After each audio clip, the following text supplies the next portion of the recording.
Welcome. It is now 10 o'clock and we have people coming into the webinar right now. And we're broadcasting all around the world. And so I want to welcome everybody here today. I am Martha Saavedra from the Center for African Studies. And I am coming to you from actually Richmond, California. We're all still on lockdown in our homes here. But we're working really hard. And one of the things that we work on is the MasterCard Foundation Scholars Program, which we do along with as well with Stanford. They also have the MasterCard Foundation Scholars Program, bringing students to to our universities to study. One of the things that we do in this is to have to focus on entrepreneurs and help our students become entrepreneurial. And this series, the Berkeley Stanford African Innovators Speaker Series, is one part of that. So at this point, I'm going to stop sharing my screen and then you can see me on camera here. But I am soon going to disappear because I am going to hand it over to my counterpart at Stanford at the Center for African Studies there, Laura Hubbard, and I will say this is really a joint Berkeley-Stanford project. We have lots of ties with each other. And Laura got her PhD at Berkeley and is now at Stanford. And we love working with them very much. So I'm going to hand it to Laura right now. And then I will maybe rejoin the webinar at the end. Okay, Laura, take it away. Thanks, Martha, and welcome everyone. We're so happy to be with you. Warm welcome from Stanford Cass, and also as a Berkeley alum, lots of love to Berkeley. This is a beautiful project that we are doing to connect and share around innovation and inspiration. And it's just an incredible beginning, and we hope you'll all be with us for the whole ride. I also want to acknowledge that lots of us are holding many hard things happening in our countries of origin or at home. And we want you to know that we're here with you and in solidarity with you. I'm really delighted to introduce our fabulous host with truly the most, Benjamin Fernandez. He is a Stanford heart through and through, also alum of Harvard and Northwestern, but also has Cal spirit as well. As a member of our shared communities, he is a mentor to all of us, an inspirator and a co-conspirator. Benjamin proudly and rightly so hails from Tanzania, where he was a national television personality and built one of the first integration for TV subscription payments on mobile money before he founded Nala, an East African mobile payment consumer application that is on fire in fabulous successes. With that, I turn it over to this fabulous host with most, and I'm so looking forward to our conversation today. Thank you. Awesome. Thank you so much, Martha and Laura, for the kind introductions. I am super excited to be here today. What's up, everybody? Wherever you're calling and dialing in from, please give a shout in the chat. Tell us the city you're watching this from, and also feel free to drop in questions throughout the session today. As Laura mentioned, my name is Benjamin Fernandez, tuning in from Dar es Salaam, Tanzania today. Nice, warm, and humid out here, and sending a lot of love, and really excited for today's session. For today, we have the honor of hosting Yasmin. Yasmin is the co-founder and CEO of She Leads Africa, which is a digital platform that helps African women build their businesses and grow their careers to become financially independent. Yasmin has more degrees than a protractor, y'all. Even though she's wearing a Wharton shirt today, she didn't go to Wharton, but she went to Princeton. She went to culinary course in Paris. We met at her MBA at Stanford, and she's got a JD from Harvard Law School. She started her career at McKinsey and then started She Leads Africa in 2015 and is part of many different projects, several boards across many different companies across the African continent. It is a pleasure and an honor to welcome you today. Yasmin, welcome to the Best AI Innovator Series at Stanford and Berkeley. Thank you so much. Awesome. You so much. Cool. I'm very excited. Yeah, we're going to have fun. So if you have any questions for Yasmin, feel free to drop them. If you have friends who love to join as well, feel free to invite them to the Zoom link. We'll be here for the next 55 minutes. So Yasmin, I know a lot of people may have heard of you, may have heard of your work, but who is Yasmin behind the scenes? This is the Yasmin that people maybe don't see. How would you describe yourself that way? Oh my gosh. Well, I mean, I think I'm a person who I'm very passionate about the continent. Very passionate about like wanting to move back. It's something that I always knew that I wanted to do. I think I'm someone who evidently loves school. I love Yeah, learning. clearly. I believe it's Yeah. very important in life to be a lifelong learner. And I think I'm also someone who believes that it's very important to try to be a very adaptable person. So kind of like one of the things about myself is I do like to try out different things, throw myself into kind of like different and interesting adventures. I kind of think it's always, in a world that is moving so quickly, it's always important to be able to be adaptable, to kind of like try out different things. That's actually what I wrote my Stanford, like what matters to you most and why essay on. So I think I've been pretty consistent on that over time. Wow. Wait, so wait, let's go into that Stanford essay. So tell us a little bit more about, this passion that you have. Where do you think it comes from? Is it something you experienced growing up? What's the source behind that energy? So I think it's definitely, well, growing up, so I grew up in Nigeria. My dad is Nigerian, my mom is Ghanaian. I was in Nigeria till I was 10, sort of went to boarding school in England for about 8 years, then university in the States, and then kind of moved back to Nigeria for a bit, worked at McKinsey, then like back to grad school. And kind of one of the things that's always important when you come from emerging economies is that they're inherently very, very unstable. And so if you are the type of person who's going to want to live in an emerging economy, you have to be the type of person who is ready for anything. At some point, you might need to pick up and move away for a few years because the economy is really not doing well before you come back. You just always kind of have to be ready for everything. I look at my parents who, lived through a succession of coups in Nigeria. And you always remember that, look, what's happened in the past can always happen in the future.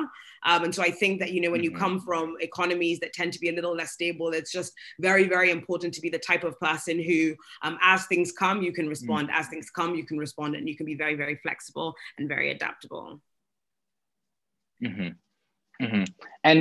I want to just go back to like the growing up piece, because there's so many experiences you had foundationally that have changed your perspective of the world, right?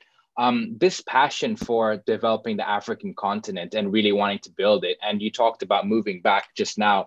I want to get into that more, because there's a lot of people who are watching today who are students, who are current students at Stanford, Berkeley, or other universities and institutions around the world, or people who just recently graduated and are considering moving back home.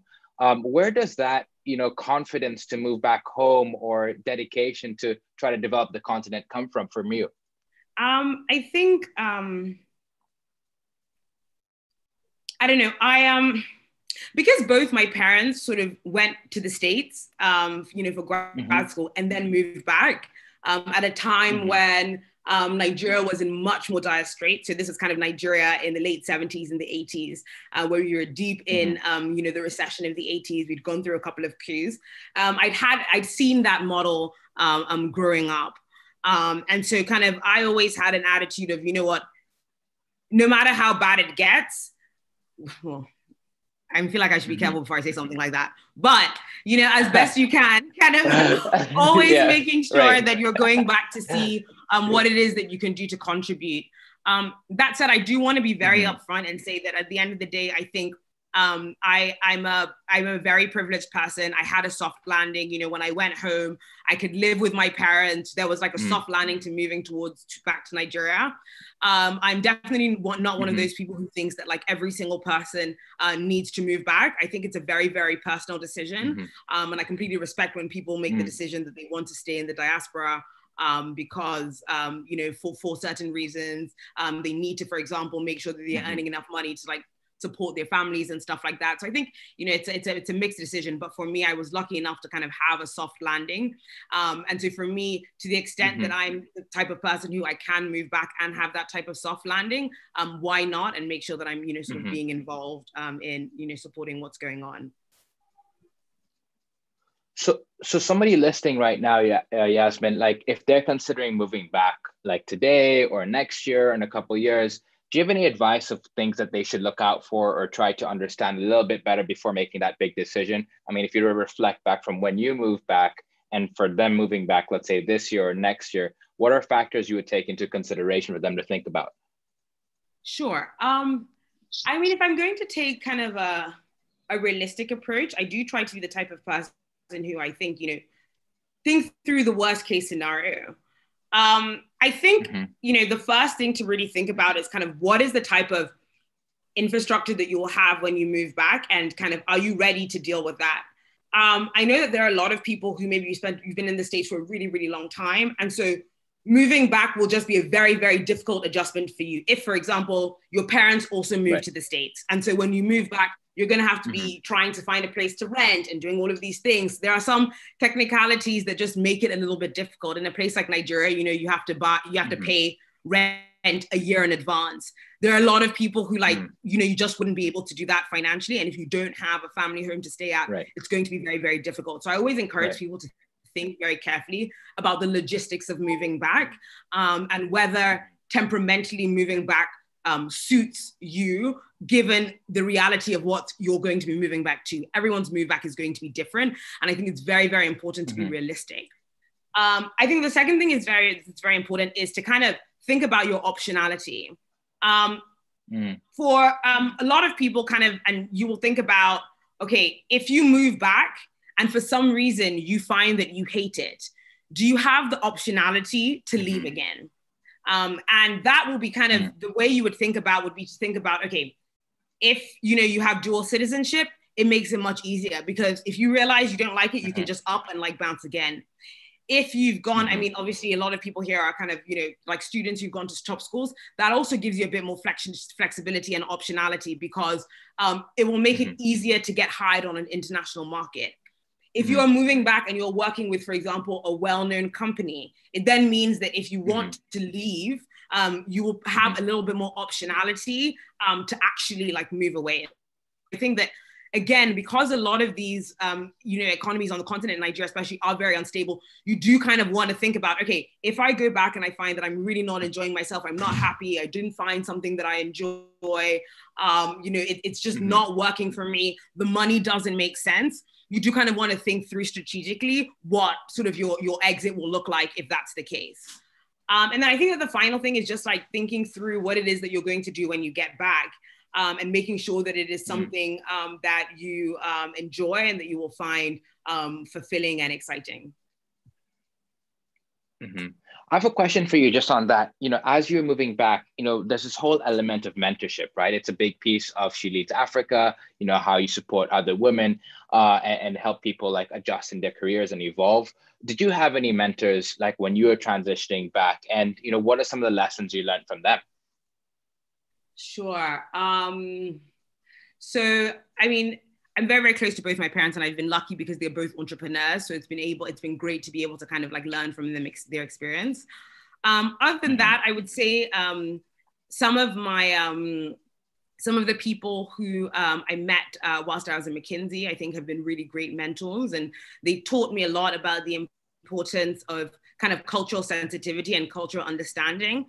For a lot of us, when we've moved out of the continent and we've spent quite a few years in the States, when you think about coming back, you have to think about sort of how are you adjusting to a culture that's actually very, very different to you? And you kind of need to think through that kind of very critically. You do not want to come and look at things through, I think, for example, an American lens.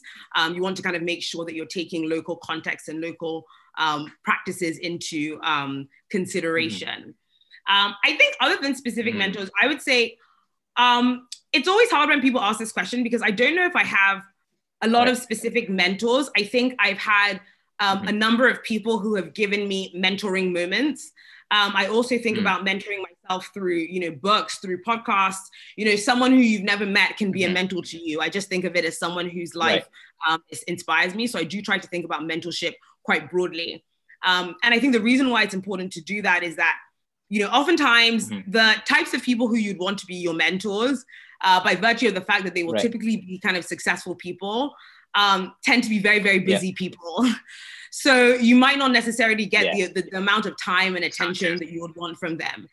So I do think it's also very important to think about how do you develop yourself into the type of person, or I always try to think about how do I develop myself into the type of person that creates mentoring moments and has mentoring moments with people, rather than trying to identify just a few people who I see as my mentors. Mm-hmm. Awesome. This is really helpful, because we get that question a lot, like how do you reach out to these people? How do you find them? And so on. So Yasmin, I have a question for you now. I'd like to take a shift over to the business you started. I would like for you to talk about She Leads Africa, in your own words, like, what's your vision with that? What are you trying to build? Where do you see this evolving into over time? Sure. So at She Leads Africa, we're an organization where I would say, like, our end goal is to really think about how we help African women generate wealth. I think that it is very, very important for women to be able to develop sustainable wealth, whether that is through better understanding how to run your business so you can grow it and you can generate wealth, whether it is through learning various career skills so that you're able to get promotions, and then in that way be able to earn more money, whether it is through being financially literate so that you're actually able to think about how you invest and manage your money to optimize your passive income. Now, kind of the way we've done it so far has primarily been through sort of content and events. So, we have an online community now of about 700,000 women across the continent. Wow. We're putting out content, consistently through Instagram and our newsletters, which are our main platforms. And then we also host a lot of events where we will bring in kind of like outside speakers, trying to think through what are the types of things that our audience wants to understand, what are the types of things that they need to understand given where they are, and making sure that we're actually giving people access to just getting the information that you need to develop your career, build your business, or think about how you invest and manage your money. Another big part of our organization is we do focus a lot on community building. And that's why we're not purely digital. We do have a lot of events where we focus on our community actually being able to come together. Because I do think I'm a big believer in sort of cross mentorship. I think we always think about the mentorship relationship between me as a young person and an older, way more successful person. What I found is I've been able to learn huge amounts from people who are sort of my peers, who are going through similar things. And so to the extent that we're able to help young women build communities of like-minded women, we find that it's particularly powerful. Moving forward, right now, we are working on a fintech platform for women, where we're going to be focusing first on, of course, saving and investing products. But eventually we would want to be able to move into credit, because we also know that a big challenge or a big barrier for African women as they build their businesses is the ability to actually access credit. Wow, that is so much y'all are doing, and congratulations, over 750,000 people, women across the African continent or even across the diaspora who subscribe and try to learn from your platforms. That's really, really cool. Yasmin, there is success, right? But there's also been challenges. There is no success without any challenges. Now I want to hear a little bit about that. People might see you guys, might see She Leads Africa. I know me and you talk, we have conversations. I'm like, oh, this happened at work, this broke. We have these, hard discussions. I'm like, oh, what do we do? But can you tell us a little bit more about some of those challenges? What does that look like? What are some of the hard things that you guys have faced as an organization? How do you get through those? Like every day problem. Every single day there's another problem. Gosh, and it can really be quite overwhelming. I mean, I think, when you start off a business, everyone tells you how difficult it's going to be. With the hubris of youth, I thought I'd be different, but I can officially let you know that we are not. It is exactly as hard and as awful, I think, as everybody said it would be. And I mean, the challenge is like, it's like you can't make them up sometimes, you know what I mean? It will range all the way from, you will have challenges hiring people. I mean, you will have challenges in terms of dealing with, macroeconomic policies that just make it more difficult to operate. I mean, for example, we're in Nigeria now in a situation where we have like 2 or 3 different exchange rates, trying to move money between dollars and naira. It's just so complicated. So then there are going to be some kind of regulatory things that will just make it really difficult to operate. We've been having to deal with, when there were the End SARS protests, focusing on kind of how do you, make sure team members are safe? How do you make sure that they are still healthy and happy? Like, it's just a range of different things that I think come with operating in emerging markets. And so I think that's why it's just so important to be kind of very, very flexible. But if I was to narrow down on a few things, the main things, I think one, it would be kind of just the operating environment. I think two, it would be finding the right talent to actually build your business and managing them well.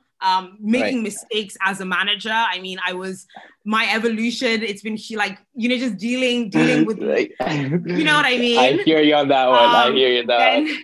There will be the emotional strain of being an entrepreneur, always wishing and hoping that you were further and had done more than you've currently done. Because, the nature, I think, of entrepreneurship is that your dream will always be further than where you are. Because you're always chasing something. And so you end up fixating on the misses much more than you focus on the hits. And so you always feel like I should have done more, I could have done more, I made this mistake, oh my God, all of those sorts of things. And then I think that, the last one would just be, these are inherently very unstable economies. In the 4 years that I have started, when we started Chili's Africa, the exchange rate was 175 Naira to $1 in our largest market, that's Nigeria. Right now it's 450 Naira to $1. Whoa. Right? So if you think about the fact that, of what that actually means in terms of just a decrease in spending power through absolutely no fault of your own, it was nothing that you could control. It was just what happened in the macroeconomic condition. Kind of how do you deal with some of these things? It's just a challenge. Wow. That, I mean, I want to actually speak about each one, some of those into a little bit more detail. Let's talk about hiring. So I know me and you have talked about this, and we've shared, great stories, horror stories about mistakes and lessons we've learned. But I want to talk a little bit more about this. I was reading something a few days ago, and it was an interview with somebody who's a really large, the founder of a really large recruiting agency across the African continent. And she was describing a big problem that she was seeing. She said, basically, across the African continent, especially with tech growing, you have all these new tech or venture-backed firms or venture-backed companies growing in the region. And you have roles such as UI, UX designer, product manager, and you look at your average talent across the continent. And these are new roles in a lot of these countries and jurisdictions, right? A lot of people aren't product managers or have no experience. Their first experience being a product manager is at your entity and organization. Therefore, having that, community to be able to learn from other people around them is a lot smaller and it's a lot tighter. And she was talking about how, because of this, a lot of companies pay premiums for these people when that exposure or experience they may have might not be worth or valid to those premiums. How do you consider, what's your take on that? What do you think of, just talent across the continent? How do we harness the talent? You talked about some of the difficult decisions in hiring. What make it difficult? What are some of the things that you would hope to see become better over time? Sure. I think, I think the challenges start from the type of education system that we have on the continent. And I mean, I know Nigeria best. So, to be fair, let me just speak, to Nigeria. Part of the challenges that just we have with the educational system in Nigeria, what I find is that the educational system tends to reward rote memorization as opposed to people actually questioning and developing things for themselves and innovation and trying and failing. These are the types of things that the education system in Nigeria just simply does not reward. And so what we find when we bring people into our organization is that you are dealing with a lot of that legacy. If they have then gone off to university and they've worked for a few years before they come to you, you're then dealing with legacy of working institutions, which can be very hierarchical. They can be very patriarchal. They can be very unrewarding of failure. They can be very very unrewarding of innovation and doing things differently, unrewarding of, and frankly, even sometimes suspicious of people who are trying things out in a different way and are excited to do something differently. So when people come in, you're dealing with a lot of that legacy, whereby oftentimes for people, when they don't know something, their first instinct might be to hide it because they're scared. Exactly. So true. Right? So true. Because they're worried So that true. Yeah. if they say, oh, I don't really know, then you're going to think they're stupid or something. Or they don't necessarily have the thought where it's like, okay, I don't know this, but let me actually just go online and just check what's going on. You know what I mean? Let me just browse on and just see what's going on and just get a little bit more information myself, because those types of research skills, you know, those types of things where at school they might have said, go and do a research paper and you do your history and you do your, you do your research, have not necessarily been rewarded. It was basically like, what the professor says is right. And that's it. I don't want to hear anything else. Well, I'm the professor, I said it, don't discuss with me, right?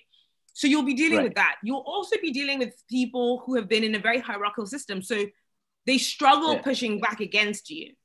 And that was something that was weird for me, because I mean, I'm a very outspoken person. So I don't have a problem with pushing back against people, but I would have times with my staff where my colleagues, where I'd be talking to them and I'd be like, no, I think this. And then they'd be like, okay, yeah, sure, I agree. And then a few weeks later, you know, they come out, they're like, actually, I didn't really agree, but you know, you said it, you're the boss. I didn't really know that I could. And I didn't know that I had to tell people that it's okay to disagree with me. I might still disagree with you. You know, I might you'll say something, I'll come for you. We'll go back and forth, and that's okay. I don't leave being upset that you raised objections. It was just a debate, but it's like getting people to that point, and also learning myself that I had to take sometimes a softer approach.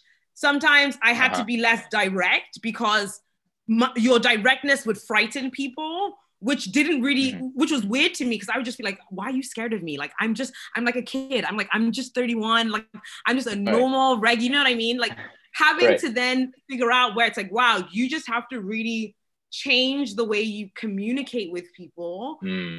I think was a really, really big kind of learning for me. And that was just a big challenge that was what we had with people kind of coming in. And then I think what you've spoken to is very true, in that there are a lot of ways in which things are taught that are not necessarily best practice. So if you look at something like marketing, right? Which right now is so much about, it's like data and analytics, right? That's really what marketing is about. Whereas the way it will be taught in a lot of places in Nigeria, it will be like, oh, it's coming up with like cool slogans and cool campaigns, and it's about creative. But it's not just about creative. It's like right now, creative is like probably 30 to 40% of marketing, and the rest of it is actually really data and analytical skills. So you're kind of having people come in and having just an outdated mindset of what certain functions mean. Sales is another thing where it will be taught that kind of sales is like, ooh, brash salesman, you know, come in and you talk. Whereas actually sales is about it's about research. It's about researching the right customer. It's about thinking about the sales funnel. It's about optimizing over time. It's about trying a whole bunch of different things, experimenting. This thing will work. It's about a lot of small different experiments as opposed to like some big thing. So, and I think that those are some of the challenges that we found with hiring. It's definitely not something that I think is the fault of any candidates we bring in. I definitely do understand that it's the system that they've had to go through and kind of what they're used to. So there's a lot of learning and unlearning that has to go on. And I would say a final challenge that we're having with hiring right now is just like a lot of people are leaving. The number of people who are leaving Nigeria to kind of try to go to, I think Canada is the place where a lot of people are moving to, is quite overwhelming. I understand why they make those decisions. Our economy has not been in a good place for a while. And I think that, you know, people need to make the decisions that are best for them and their families. But it does make it a little bit more difficult to kind of build, you know, sustainable teams when people are kind of trying to leave, I think, the country. No, thanks for that. Yeah, I definitely feel and resonate with quite a lot of those examples you were giving. Very similar here in Eastern Africa that we faced as well. I have a question about building digital platforms. You've done this super well, clearly, and you know you've grown this business from 4 years ago to where it is today. What are some of the difficult challenges with scaling digital businesses in Africa that you've faced? Digital businesses. I would say it's a lot of it is the people and the skill set to actually build some of these businesses, because building digital, as you know, so much of it, as I've mentioned, is a lot around kind of, data and analytics. And if that's not something that's taught as well, it's something that you have to spend a lot of time teaching people, which means that the ramp up for someone is much slower. I think another thing that I find, can be challenging is that oftentimes kind of people coming in might not have gotten as much exposure to a whole range of different business models. So I think that kind of if you are in the States, for example, you would have, you I think have more of an opportunity to see a range of different types of things. For some times when people have been on the continent and they haven't, if they didn't have just that one great professor, they might just not have as much exposure to some of these things. And so a lot of times you're having to kind of teach people things, when in digital, it's like, even I'm not an expert. I'm still kind of learning and trying to get up to speed with some of these things myself. I can't yet say that it's a challenge of, not enough people having smartphones, because at 700,000, we're nowhere near the number of smartphone users, right? So there's like huge amounts of growth that we have to go until we start kind of, hitting those limits to sort of say, hey, we've actually reached the total accessible market. And now it's just an issue of, look, if people are on feature phones, it's difficult to reach them digitally. So I don't really think that that's something that I can say at the moment. Okay. Yasmin, one thing I really admire that I think you've done particularly really, really well is once you mentor so many different companies across the African continent, so many different founders. And one of the things I've really admired is whenever we talk about co-founders and partners in a business, every time we're like, I've got such a great relationship with mine. And it's really inspiring. It's really impressive how you and your co-founder built this business. And, you talk about like, all right, we've set roles apart. They handle this, I handle this. Can you talk about that a little bit more? What do you think was the secret sauce in finding the right partner to start a business with? And if you were to do it all over again, what are maybe 2 to 3 different things that you would like really try to highlight or focus on even more? Sure. It's so interesting because I always say that I'm always shocked when I see founding teams that are fighting, because really, like myself and my co-founder, we've really not had like any huge issues. I'm not saying that we don't disagree, but I think from the onset, it's very, very important for everyone to just I think from the onset, we both just respect the value that each other brings. So when we have arguments, it's a discussion around strategy versus things that ever become personal. I think A, that's a sign of the respect that we have for each other. But I think B, personality-wise, we both just have this attitude of, look, it's business, it's not personal.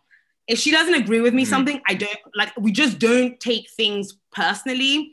And we try never to make personal attacks or personal, or anything that would seem like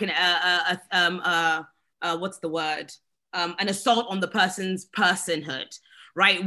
Which is where I think a lot of things become very, very complicated. We focus on the work and that's just it. About us as well, I think what worked for us really well is that when we started SLA, we didn't jump straight to starting a business. What we actually did was we worked together on the first pitch competition. Because when SLA started, it wasn't meant to be a business. We started it first because we were just like, look, we just want to do a pitch competition for African women. Let's just give it a go. I was applying to business school. So I was like, this is an interesting thing for me to try out. And then it just picked up momentum. We were like, no, there's more. And we just started going. But I think what helped was that spending those first few months working together on a project showed us that we had very, very complementary styles. And actually, when we first started, there were very well. My passion, it's not really something that I want to work on. And they kind of went on and did their own things, like no harm, no foul. But we just found together that during that project, we worked together really, really well. And so what I would always say is that before you jump to finding a company, sometimes if you can work on something that is a little bit less permanent, it will be more helpful for you, because then you've almost had a bit of a trial run. It's like dating before the marriage, right? Because everyone talks about starting a business as a marriage, and you kind of want to have a dating period before you jump into it straight up. And I think the other thing that we've just done is that we've consistently just tried to have an equitable relationship. When we started the business, both of us brought different amounts of cash to the business, but we both split the business 50-50. Because sometimes when you set up a dynamic whereby there is one person who feels like their lead, they're lower, it can get complicated. Not all the time, it's worked sometimes, but it has to be managed very, very carefully. Because what can oftentimes happen is the person who has less starts feeling a certain type of way.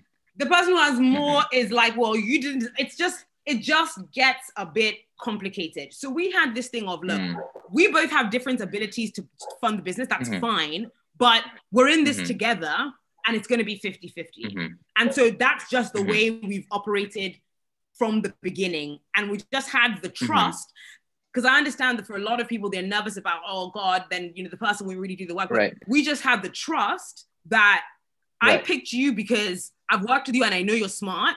And so I'm going to kind of move forward on that basis. We did put in some things, like we had vesting clauses over 4 years and stuff like that. But I do think that just having that thing of, it doesn't matter whose idea it was, who brought more money, who did this, we're a partnership. We're going to go at it 50-50. I think was very, very important and foundational to our relationship. And it's carried us kind of forward. I will say that actually when we started the business, we weren't friends. We were just people who knew each other. We both worked at McKinsey, so I think that it helped that we had a similar culture to anchor to. I think McKinsey is one of those places that has a very, very strong culture and a very strong way of working. So it was helpful for us that we both kind of had that similar way of interacting. We're not similar people, we have different strengths, but we have a similar way of working. And that helped a lot, because a lot of the kind of miscommunication and fluff that you get with people just having very different working styles, we didn't have to go through any of those challenges. And then I would just say the final thing is that we just have both said from the beginning that we take it for granted that both of us want this to be successful. I never assume that I want this more than Afua. She never assumes that she wants this more than me. We never question each other's intent. We will argue to death about strategy, and we've always, you know, back and forth, but we never, ever, ever speak to your intent. You want this less than me, because it's just, it can be, you know, these things, even though it's business, it can feel very emotional for people. And so we've just tried to kind of stay away from some of those types of things. And then of course, we're also very values aligned. Both of us are like, look, we're going to pay taxes. Like, I don't want to do any tax fraud. Like, I don't want to do that. You know, we both want to be transparent. You know, we're both very, very clear on, like, we're not trying to, like, you know, steal investor funds. Like, we're both very clear that, look, we're trying to run a good corporate governance organization. And I think that that is very, very important, because oftentimes you can find that people have very, very different values to you. So those are things that help. And then I would say that last one is that we also just split roles and responsibilities. We don't try and do both things. For us, it's like, look, the way we've structured it is Afua deals with bringing, on a day-to-day basis, bringing the money in. So she leads sales and marketing. And what I said to her is, look, making money is super hard. So you just do that. You know what I mean? You just, every single day, I want you to be thinking about, how do I bring money into this organization? Clear your mind, free your mind, just do that. And then I do everything else. So like content, like managing the events, you know, everything to do with HR, everything to do with financing. I also lead fundraising, and we just keep it separate, and we just trust each other to understand that everyone is going to be on the same page. And we try to be kind when we make mistakes. There's sometimes when Afua doesn't hit her sales targets. And I know it's not because she's not trying, it's because it's hard. It's really, really hard. Yeah. And she knows that sometimes I make mistakes. Like we have, because I lead the content team, sometimes we have these things where we've got these huge, and it ends up with like Twitter scandals and Twitter fights. And I'm just sitting there being like, oh my God, I'm so embarrassed. I'm so ashamed. I'm so sorry. And she's just always very kind and forgiving. So I think, you know, it's very also important to like just understand that it's very easy sometimes, I think, to point the finger at co-founders and say, you haven't done enough. You should have done this. You should have done that. But I think I always try to take the attitude that she's given up a lot to be spending her time on this, just like she agrees that I've given a lot to be spending my time on this. And so we always try to just have a kind attitude towards each other and just to be very, very thoughtful that at the end of the day, everybody's doing their best. You know, it might not be your best because sometimes your 24 hours and someone else's 24 hours aren't the same. But just always having that approach of just kindness, I think, to your co-founders, I think is also very important. I feel like I said a lot. Wow. That whole segment needs to be like highlighted over and over again, because foundationally, I think that is, you've hit on so many different important points. Division of roles and responsibilities, having one separate owner for each one, like, you know, put mutual respect aside, like, all right, we're both committed into this, you know, obviously protect the company. You had vesting schedules and things like that. You know, I think that is a huge recipe that's super important. Like whoever is listening, who's considering starting a company today or exploring with a co-founder, that is critical. And Yasmin, I think you're very fortunate that you got to work on a project with her before jumping into this fully. And I think that's where you guys got to test the water out. Like, is this somebody I want to, in your case, get married to, or, you know, just maybe not, this is not going to work out for the business. So really, really, I love that answer. Yasmin, and sorry, last thing I say, Steve, was, sorry, can I say one last thing? I think people just try not to be petty. It can be very easy sometimes for people to become really petty. I just always say to people, just sometimes try and roll the prize by it. Sometimes, you know, Ava will wake up and she'll have a bit of an attitude and she'll be a little spicy. And I'm just going to be like, I'm not going to engage. And sometimes I wake up and I have a bit of an attitude and she's just like, Yasmin's on a crazy one. I'm just, okay, I know that you're just, obviously you're in a bad mood, but it's not every single thing that needs to be argued out. Sometimes just be like, you know what? This person was probably just in a crappy mood. Let's just move on. And you just move on. Right.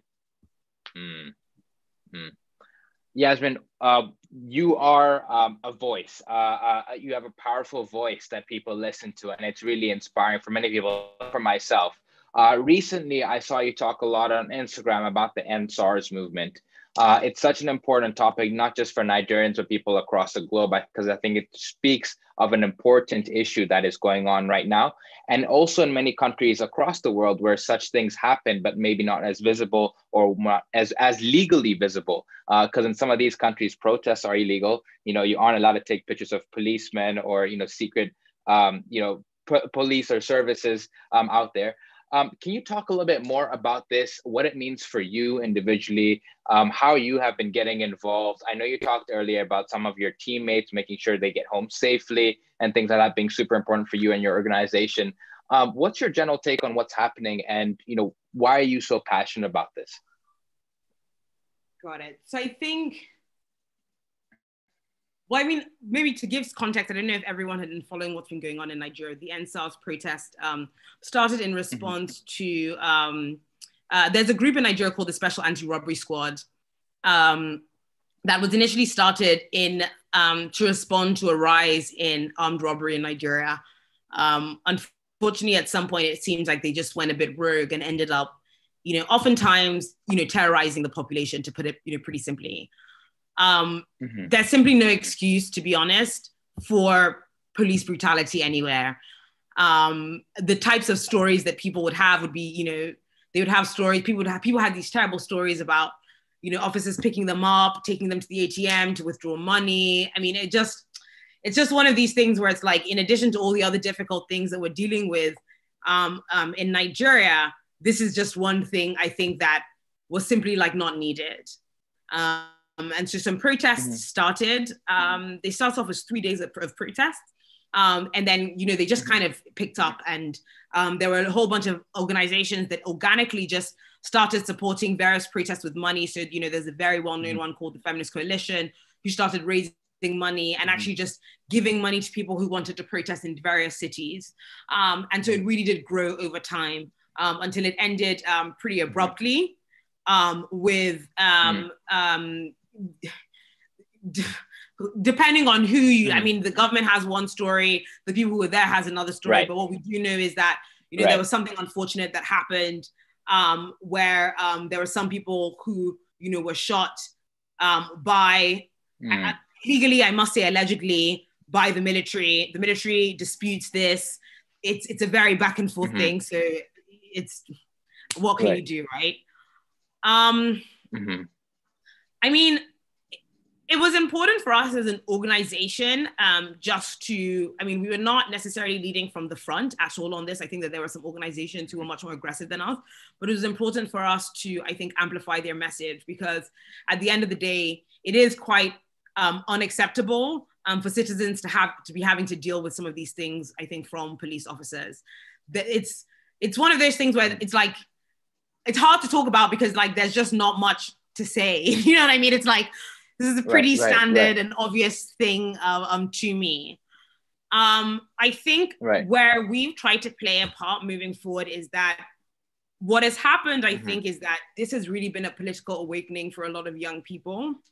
And so one of the things that we're trying to focus on a lot is thinking about, okay, how do we channel some of this energy into getting people more politically engaged? Our next elections are coming up in 2023. And so we will be kind of making sure that we're thinking and working with organizations that are very focused on how do you actually get people to register to vote, and then kind of supporting how do you actually support voter mobilization and voter turnout when it happens. But it was something, I think, an incident that was very, very traumatic for, I think, a lot of young Nigerians. There was a lot of atmosphere of kind of hope and anything is possible kind of during the protests, and for them to abruptly end in the way that they end. And then with the things that have happened since, I think has been very, very disappointing to a lot of young people in Nigeria. I think it is unfortunate. I think that we would just have all have hoped that the government just responded to this slightly better, or much better. I mean, not slightly better, that they just responded to this much better. And it's just, I mean, it's a very, very frustrating thing. It's hard for me to talk about personally, because you do oftentimes just leave feeling very frustrated and very downtrodden, to be honest. And so you talked about like, okay, this importance of mobilization of people getting involved, especially young people. What Nigeria did has set an example like for Africans everywhere, right? Across the whole continent. I mean, and not even just Africans, like just people in general. Do you see this happening more often? And Nigeria showed that people can use their voice and can be vocal about it, even though I know you say it didn't end the way you guys wanted it to end. But truly in the world, nothing ever does, right? And so what do you think? What do you think is next for Nigeria, for people, for the diaspora from Nigeria who are listening to this right now? And what can they do to get involved? Or, what are things that maybe you guys as an organization would encourage other people to do as well? Yeah, I think it's really, it's two things. Number one, I think it's important that people are just very, very focused on registering to vote and making sure that we're all becoming politically engaged. I think that that's just really critical. Voter turnout in Nigeria is actually extremely low. And so to the extent that we can change that and actually have more of a say in who we choose, I think that's very important. The second thing is that it's important to kind of get involved with your community or government. Look, everybody's going to want to run for office. It temperamentally does not suit everyone.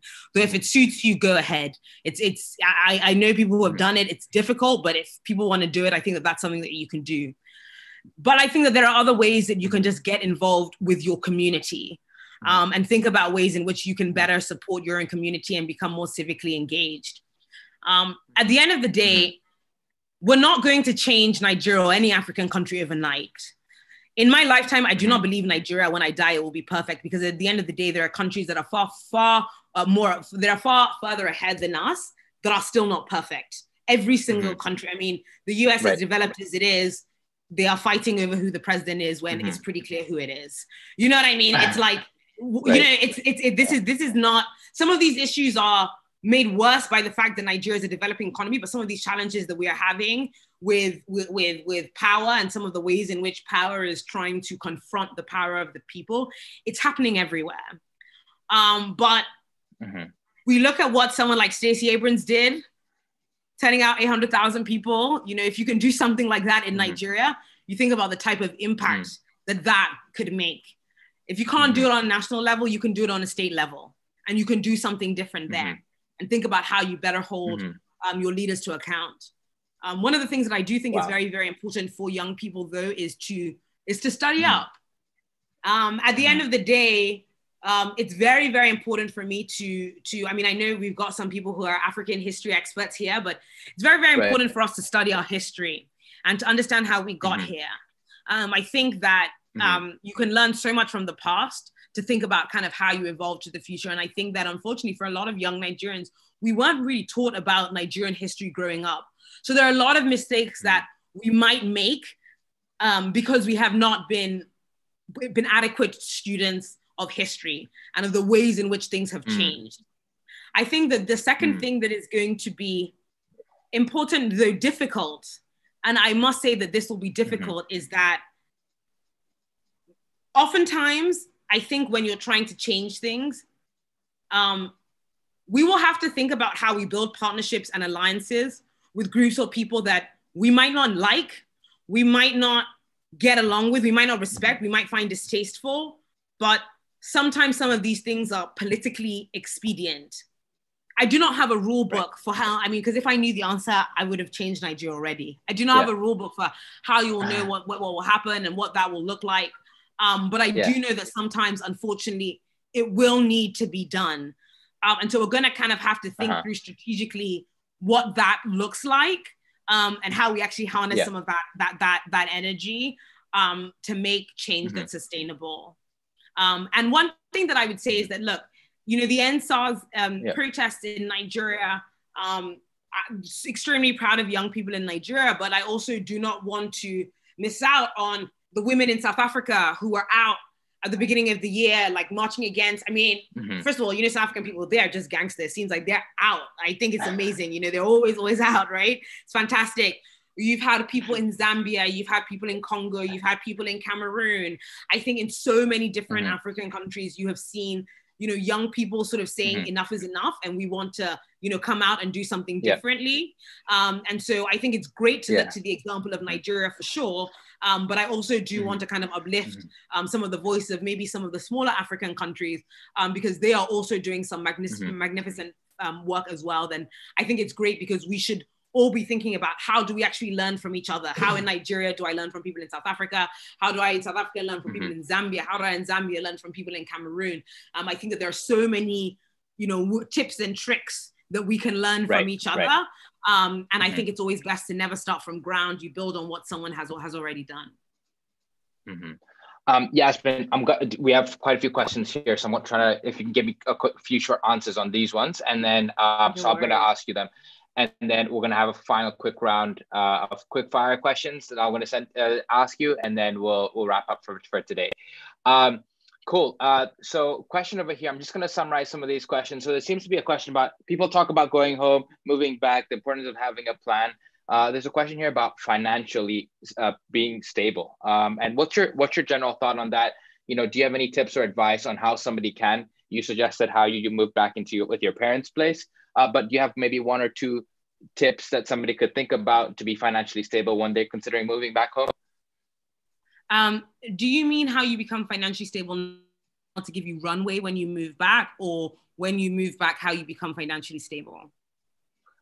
So the question was more about, like, you know, how much money do you need, or how do you prepare for that when you move back home? So sure. Yeah. So I would say the question of how much money you need, it depends on everyone's lifestyle. So if I just kind of take some straight, you know, budgeting advice, first of all, I would think about it depends on what you're moving back to do. if you're moving back and you're going to be working at, McKinsey Lagos, you'll get you're better able to get a higher salary, right? And they will most likely be able to, if you work with some big companies, what they will sometimes do is help you kind of think through like rent, like this, that, and the third. If you're moving back and you're starting a business, where you have to anticipate that I'm not going to have any money coming in for 6 months, then you need to sit down and actually start doing some research as to like, how much do I need to live for a certain like period of time? And I think that when you think about this kind of financial independence, it's always also very important to think about, what is my cutoff point?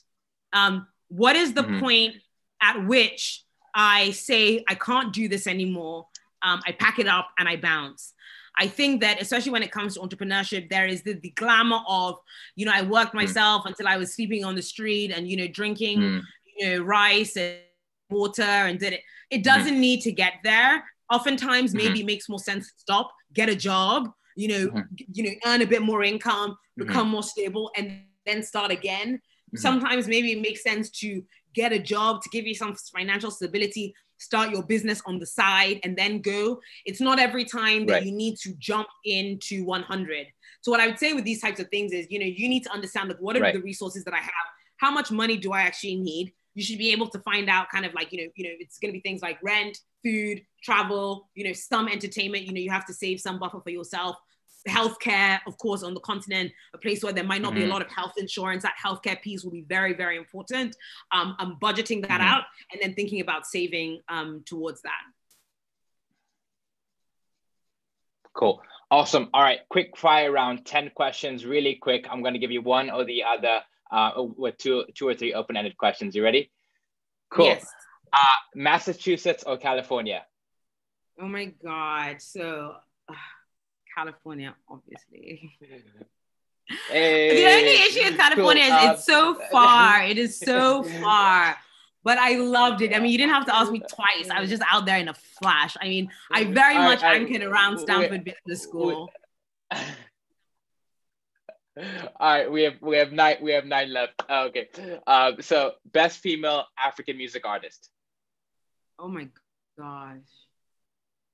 Oh no, I'm not good at any of these best. Please don't let me. There are too many. I'm sorry, I can't do it.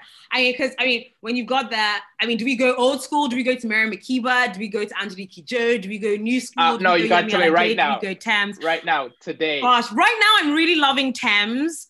But that's just for right now. I need you to know I love so many people. Yeah. Okay. They're all your friends. I get it. They're probably going to watch this at some point and show it back to you. So cool. I understand why you got to keep it neutral. Best African male music artist. Oh, wow. Who am I liking right now? They'll give you the same answer. I'm really liking Wizkid's new album, I have to say. I'm enjoying it. But I also like Burna's new album. And there's Bez. Wow, I'm bad at these. Okay, let me just go with Wizkid for now. Okay. But then you have Fela. You have Femi Kuti. Gosh, stop asking me these questions, Benji. They're super hard.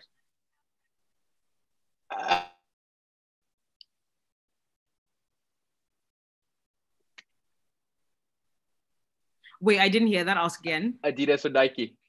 Adidas. A Nike.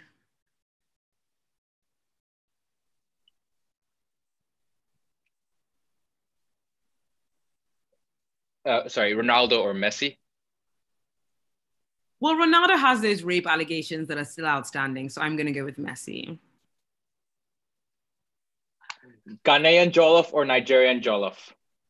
I love all my children equally. Thank you very much. I'm not going to get into a fight with my parents over this webinar. Favorite holiday of the year? And then oh my God. Well, I'm in Ghana right now. And so this has been the favorite and only holiday of this COVID year. Okay, final question. Every African parent I'm going to give you three options and you pick one of them. Was number one in their class, had to walk miles to school, or C, made you come and give them the remote? Number one in their class, definitely. I didn't even have to hear the rest of the options. Number one in their class. Ladies and gentlemen, Berkeley and Stanford Africa Innovator Series. Yasmin, thank you so much for spending time with us today. For the audience, I'm sorry we couldn't get to the rest of your questions. Please stay tuned for further events. I would like to thank Berkeley as well as Stanford Center for African Studies for hosting us today. And Yasmin, especially you, we really appreciate this. How can people stay in touch with you before we jump off here?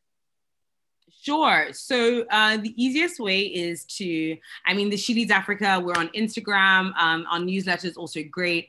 And for me, myself, I'm Yasmin at sheleadsafrica.org. So, just let me know if you always feel free to hit me up. I'm slow sometimes on email, but I will get back to you for sure. And thank you guys so much for joining and for listening. I know a lot of the places where you are, like internet's tough and it can also be super expensive. So I really appreciate you guys taking this time to spend with me. I wish I could have met all of you and we could have been in person. And thank you, Benji, for your time and for Stanford and Berkeley and everybody else for actually and MasterCard for creating this opportunity for me as well. Thank you. Great. Awesome. Martha, Laura, over to you. Okay, well, thank you to Yasmin, Benji, thank you. And Mikhail, I know you're in the background there, Brenda also in the background. Thank you for helping to pull this together. And we really do appreciate the audience that's come around from all over the world. We know we didn't get to all your questions, but we do have them and we'll try to continue to address them and keep the conversation going in other ways. So this will be posted later on YouTube on the Center for African Studies at Berkeley's YouTube channel. So you can look back at it there and look forward to our next one. We don't know who we're going to be interviewing next, but there will be more interviews coming up. Laura, do you have any final words? So thank you, Yasmin, for being an incredible voice and a voice that amplifies other voices. And we saw that in the chat, lots of folks feeling welcome to bring their voices forward. So really glad to have been with you today. And thanks, Benji. Thank you so much. All right. Okay. All right. Take care, everyone. Bye. Stay safe. All right.